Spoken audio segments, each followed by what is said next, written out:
In my last video, I showed you the baby walker I built for my youngest granddaughter, but that wasn't the only project. I actually built two gifts, a walker for the little one and a radio flyer style wagon for her big sister. Now, building a wagon is already a big project, but the real challenge was this. It had to fit into a checked suitcase. That meant it needed to come complete apart, pack flat, and still reassemble into something sturdy enough to carry kids. On top of that, the wagon needed real suspension, strong but lightweight, and designed with just enough craftsmanship to feel like a true classic wagon. This is the story how I designed and built a wagon that could fold up, fly across the ocean, and still be ready for some serious fun in Berlin. The design of the wagon started from a bunch of sketches on the paper. Then it comes down to this travel luggage. This is one of those that you can carry as check-in luggage. And based on my measurement, the longest you can go is roughly 25 inches. And the width is, somewhere 17. So that determined the final wagon dimension is 25 inches long, and I ended with 16 and a half for the width. A project like this should always have a prototype. Even a crude prototype like this helps. It's roughly like this. And also I made a major change to the wheels. I'm thinking to go with 8-inch wheels versus 10-inch. 10-inch will go to here. If I want the wheel to clear the base, the base will sit this high. It's a little bit too much.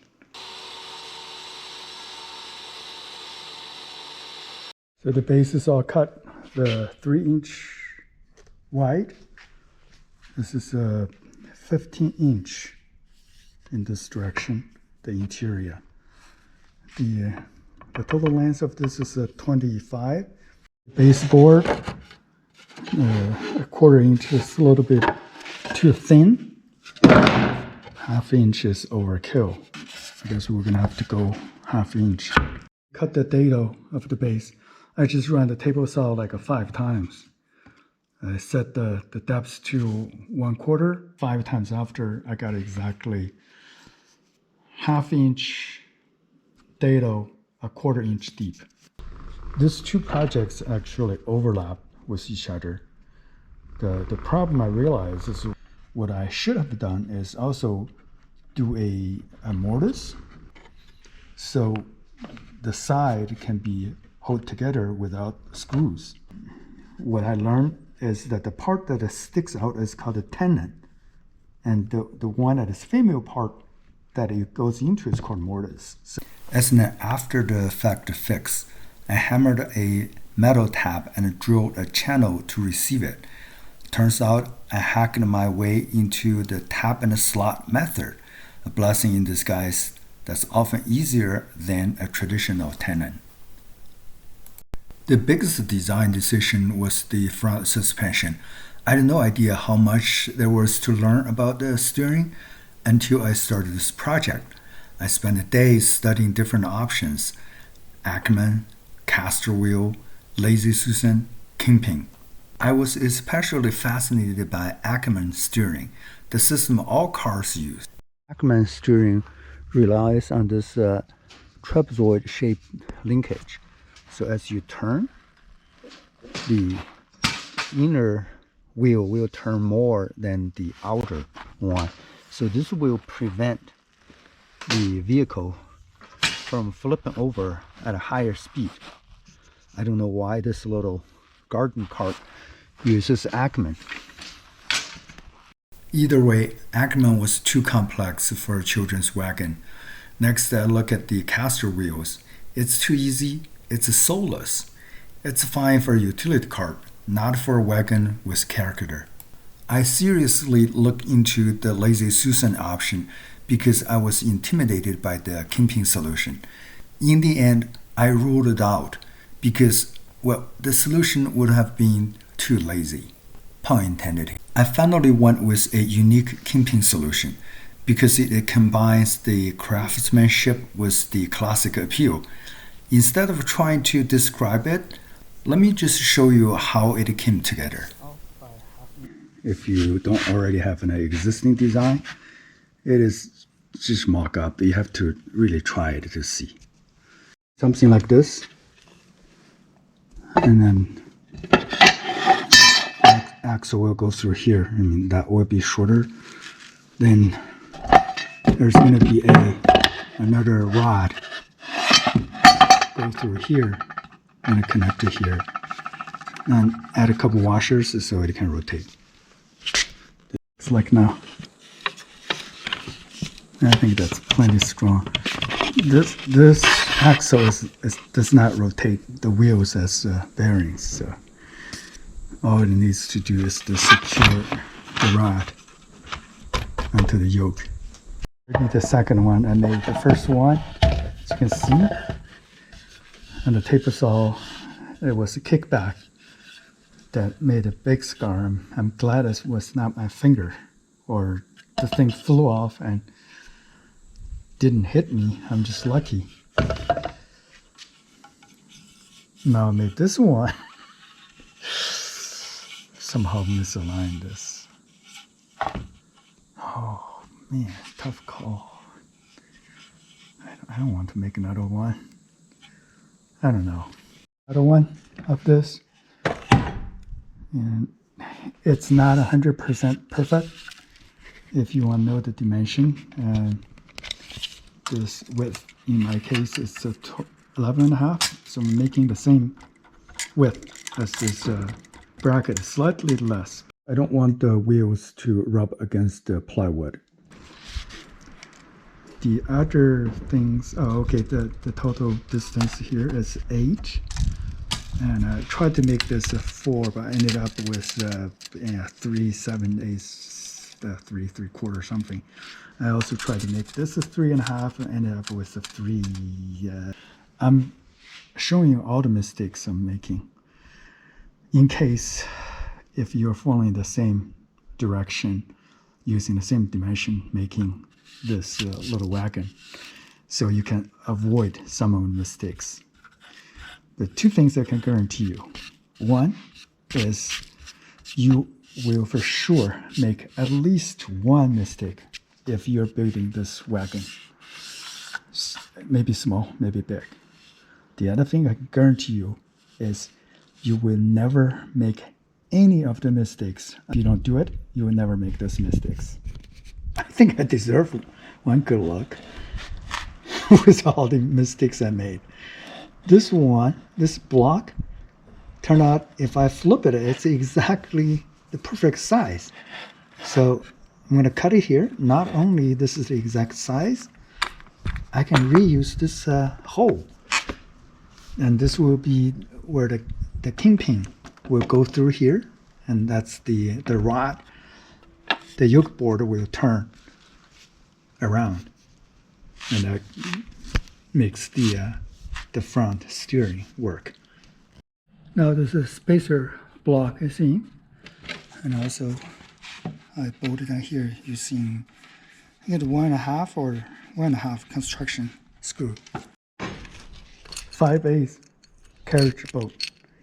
It's more than enough to carry several hundred pounds. So going through here. The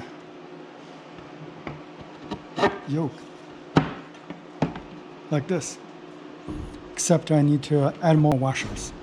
This is a 1/8. It is quite thick because of course this is wider. It's like a 4-inch, so I'm going to cut like a 2-inch from here, 24-inch total, 6 bent over here, 6 bent over here. This is strong enough to support a small wagon. If you look at any utility part, it's the same. They have this bracket and then they have angle, except everybody has this C-channel bracket. I just bought this as a scrap metal. That's a flat, but it's a thicker. I made it wider, like a 2-inch, and also this is 1/8, so it's plenty strong enough. Then I can add this angle bracket here.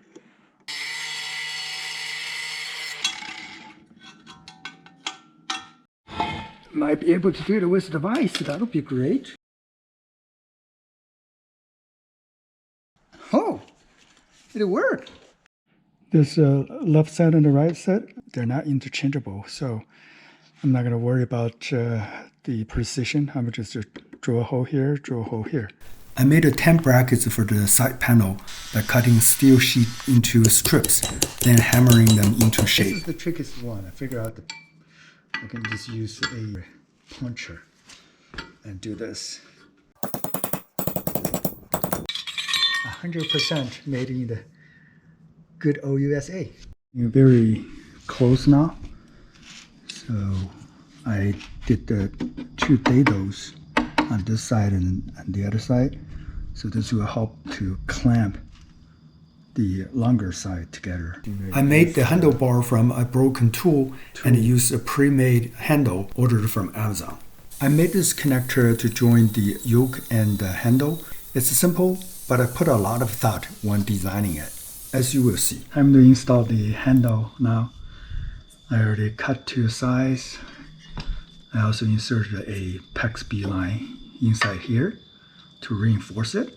It went from here to here all the way through. So it should be plenty strong. This is a bracket I made out of a 2x2 square tubing.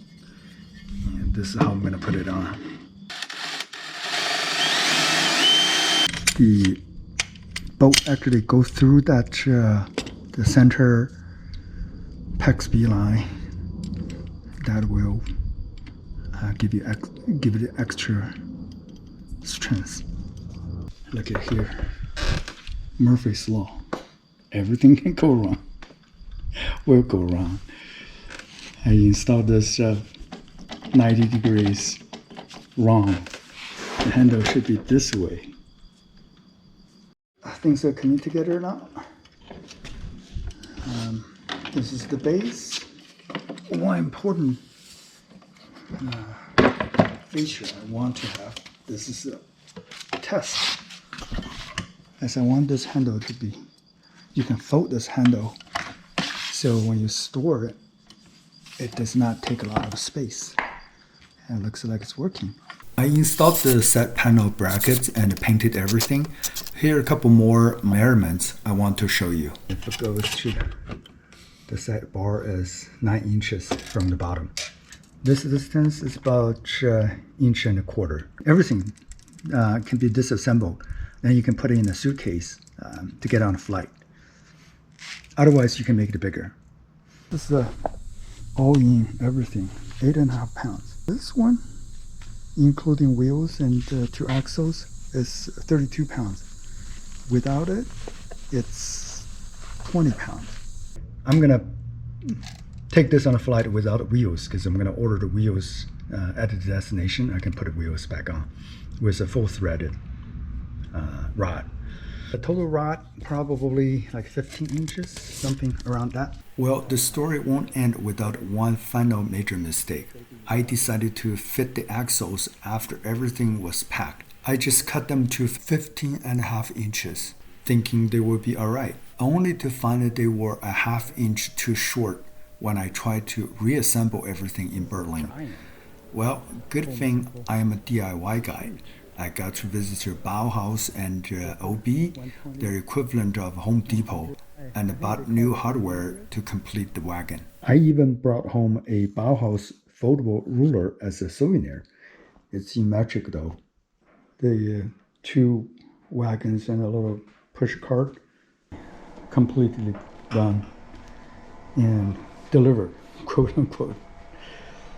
So I also add this 2 little brackets to add rigidity. I left the front panel open in case the little child wants to climb in. Other than that, this is all done. All said and done, it costs more than I would buy them. I mean, $200 you probably can buy it. By the time all the material and the costs and the shipping to here, and it probably costs a little bit more than what I'll pay for to buy. But I enjoy it.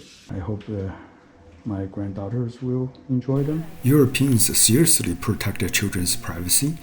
There won't be any footage of my granddaughter playing the wagon on social media. If this video inspired you, consider subscribing. Thank you for watching.